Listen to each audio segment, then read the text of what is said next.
Welcome to Taste of Messiah. This is called Yeshua is the Loud Shout, but it's also part of the Torah portion for the 8th day of Passover, which is known as Shenimi Shel Pesach. On the 8th day of Passover, there's a small Seder known as Seduka Mashiach. This is to look forward to the final redemption we are now all waiting for. Near the end of the formal Seder, we recall that Elijah is spoken of as being the messenger for the coming of Mashiach. As followers of Yeshua, we know that the spirit of Elijah was John the Baptizer, as he was the messenger, or you could say forerunner, to announce the coming of Yeshua. And we find these passages in Isaiah 40, verse 3, the voice of one crying in the wilderness, prepare the way of the Lord, make straight in the desert a highway for our God. Also in Malachi chapter 4, verse 5, behold, I will send you Elijah, the prophet, before the coming of the great and dreadful day of the Lord. So with this thought in mind, listen to Matthew chapter 27, starting in verse 46. And about the 9th hour, and this is when he's on the cross, of course, Yeshua cried out with a loud voice, saying, Eli, Eli, lama sabachthani, which is, my God, why have you forsaken me? But some of those who stood there, when they heard that, they said, this man is calling for Elijah. And immediately one of them ran up and took a sponge filled with sour wine and put it on a reed and offered it to him to drink. And the rest of the people said, let him alone. Let us see if Elijah will come and save him. So we know they're right at the Passover event.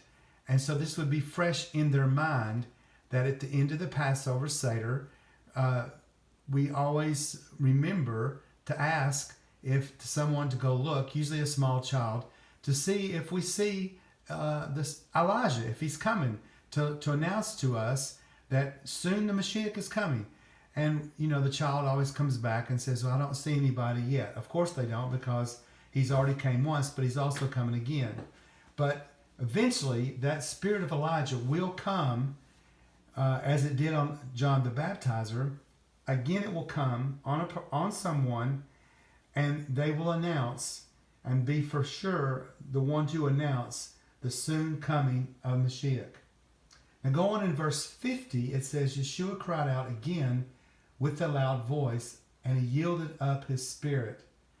Now you can plainly see that some of the people are making remarks about the spirit of Elijah in what Yeshua has said.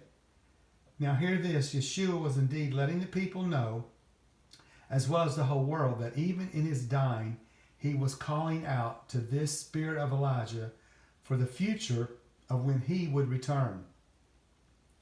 Finally, in verse 50, it reads that Yeshua cried out with a loud voice and then yielded up his spirit.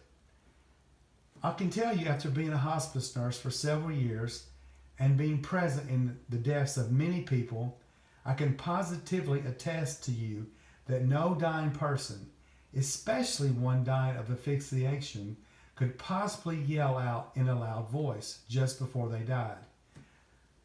The most that they might be possible of being able to do would be to whisper, if even that.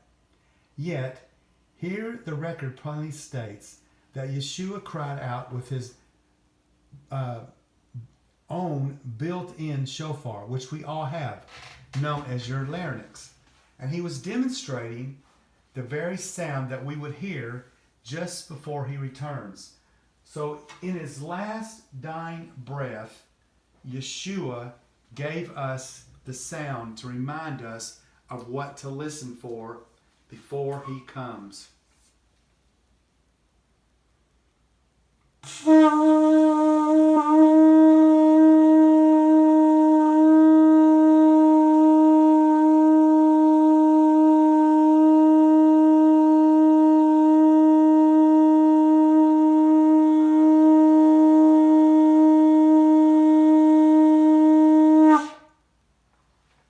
are you listening for that sound?